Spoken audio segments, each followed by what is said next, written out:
Hey guys, it's Clay from Clear Critique, and I am super pumped right now because it's time for another volume of 6 horror films that are actually scary. See, I, like many of you, struggle to find a genuinely terrifying movie. And it doesn't help that most horror lists comprise of low-effort clickbait created during lunch breaks by underpaid contract writers that so regurgitated baby birds would reject it. That's why I search far and wide for these movies, and hopefully by the end of this video, you'll get a nightmare or two. As always, I'll start with some honorable mentions, the films I didn't find scary, but are worth a watch nonetheless. The short film The Fall should be seen by anyone interested in sound design. The Collector is chock full of gory traps and ideal for Saw fans. The Collection is that, but times 5. Thesis is a semi-trashy, semi-serious exploration of snuff films, and the 1999 remake of House on Haunted Hill is not only imaginative, but serves as the perfect dumb fun rental to enjoy with friends.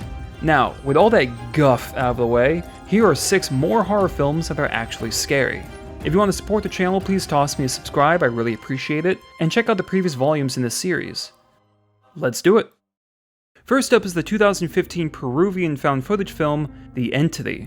I don't put these lists in any particular order, but if I did, this one would stay at 6. Some of the acting is wooden, the dialogue could definitely use another pass, and the twist is unnecessary. Still a creepy movie though. Found footage tends to limit itself to one camera, or when they're feeling spassy, a handful. An Entity starts out strong by showing over a dozen cameras from teenagers fearfully documenting paranormal events at a graveyard. It's effectively unnerving, and when watching, I realized something. Despite how iconic graveyards are as a horror symbol, I don't remember many scary moments involving them in film. Can you? Entity takes full advantage of the location, and since this graveyard contains statues of saints, the film merges religious horror and found footage in a way that makes sense. Have you ever walked home at night and found yourself looking around constantly? It felt like that. Plus, night vision in a graveyard looks really spooky. So while I do think Ganjim Haunted Asylum for my Volume 5 video is better, The Entity is still worth checking out for these sequences alone.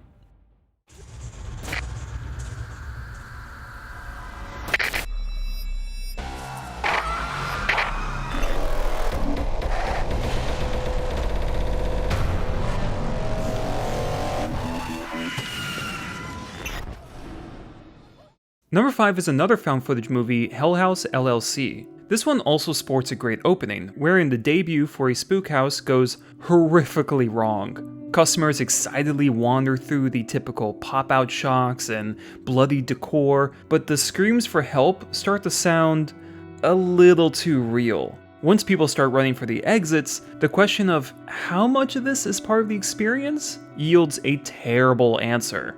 As someone who has gone to these things, the awful reality is that there would be a huge delay in people getting out of a bad situation.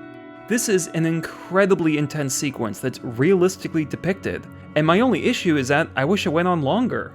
We then learn about the events that led up to the incident, and unfortunately for about 20-30 minutes, the film sags. Hell House suffers from many of this genre's cliches. Oh, we got them all, ladies and gents. Door number 1, clumsy improv to waste time. Door number 2, uncomfortable voyeurism. And door number 3, the fake jump scare.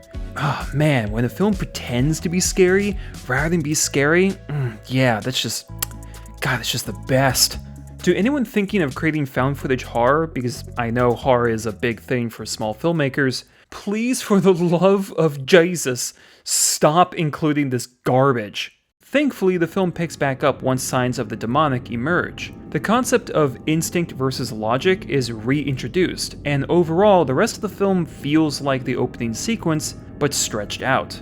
The scares are great, the reactions seem genuine, and the financial investment of the characters adds validity to why the show is still going on. Tragically, the film shares Entity's shit twist, but the journey to get there is pretty damn scary at points. Watch this with friends in the dark.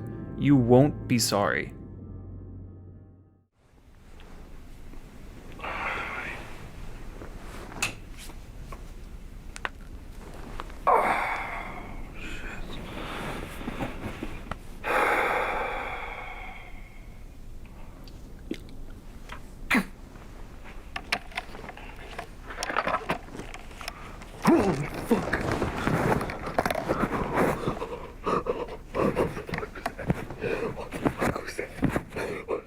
When finding scary movies every year, I had to cast wider and wider nets to foreign and older films.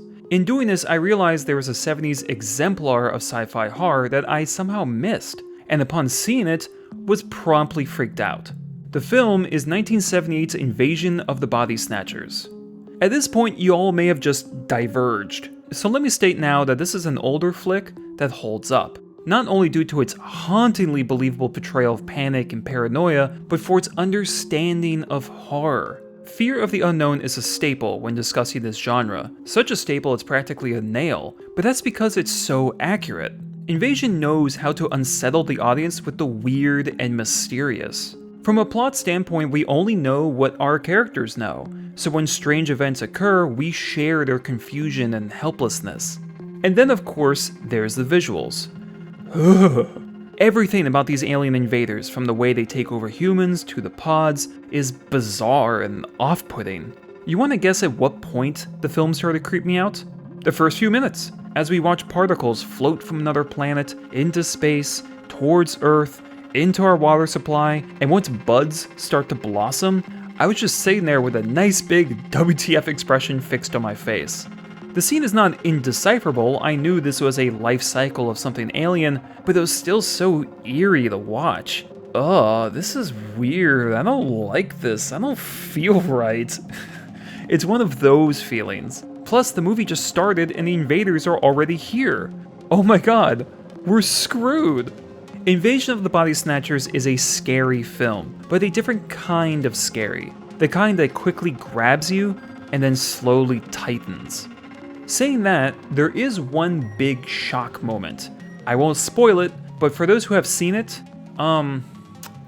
woof? Yeah, woof. That shit was the worst.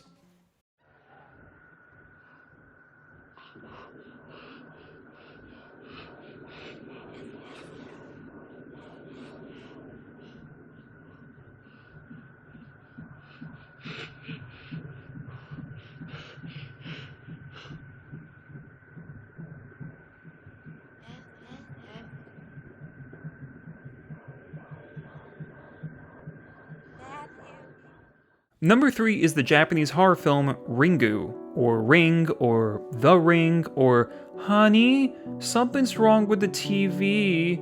It's hard to discuss this movie without mentioning the American remake, because now both have made a spot in the series. And yet while they share the same plot, they are very different in their presentation. The Ring, that's the American Ring, relies so heavily on mood, it's like they dropped a damp blanket on the film. The green-blue color, the brooding music, and the way it's shot makes it feel like you're in a bad dream. Ringu, on the other hand, shares that colorless, flat, almost cheap look with movies like Cairo and Shudder. As a result, it's still frightening, but in a more gritty, realistic manner. In a weird way, it feels like found footage, despite being so professionally put together. The characters, the dialogue, even the scary moments seem natural. So while The Ring created a nightmare for the plot to inhabit, Ringu placed a nightmare in our world. God, it's so hard to decide which haunted tape I prefer, but I think I'm giving the edge to Ringu because of how low res it is. If a haunted VHS tape existed, yeah, it would probably look something like this. The phrase slow burn horror can be a red flag with words boring printed on it, but Ringu is one that actually burns.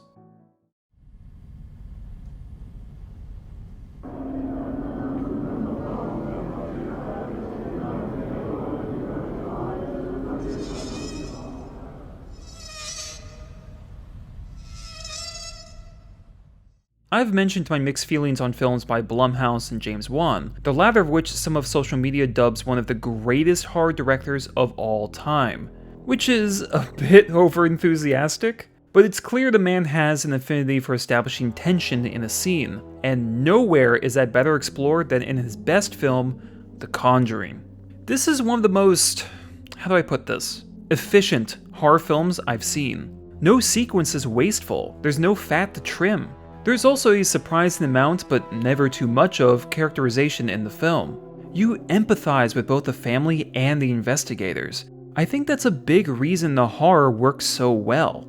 See, I don't find haunted house movies that frightening. Oh my god, the door made a noise, mercy, what shall I do? But the film worked for me partly because of how bad I felt for this family. The sweetness and vulnerability of the family going through this is beautifully portrayed. I never doubted their fear for a second, and through them, the force of horror was now more horrific. The film proves that with the right presentation and performances, you can make something out of very little. The biggest scares in the movie are fairly simple, but it's the way that they're executed that puts The Conjuring a cut above the rest of its kind. Classy, so scary, a must-see. There's someone standing over there. I don't see anyone. It's looking right at us.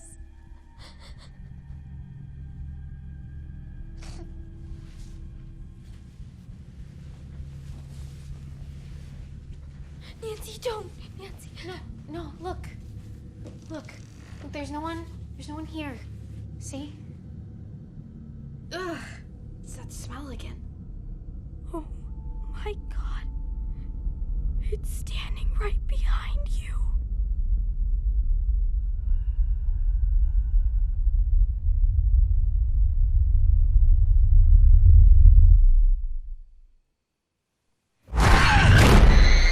And finally is the 2019 Indonesian film, The Queen of Black Magic. I saw this based on a recommendation, and I gotta say, thanks for the nightmares, you jerk!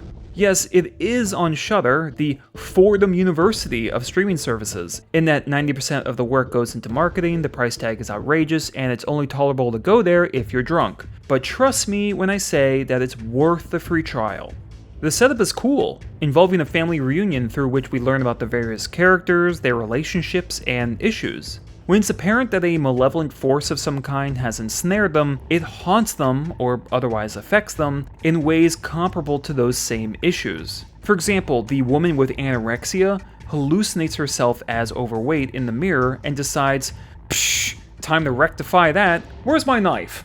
Yeah, this gets really gory. There's a strong focus on not just body horror, but animals, and the makeup effects are good enough to make you squirm.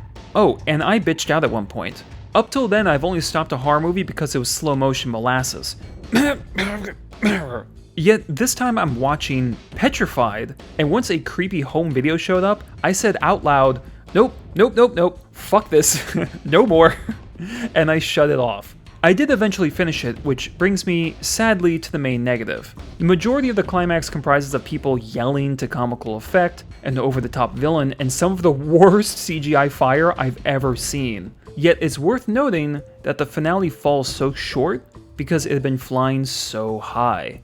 If I ever do a top 5 movies that scared me the most, a sort of wrap-up of this series thus far, if anyone's interested, this movie would undoubtedly make the list. What a ride this was.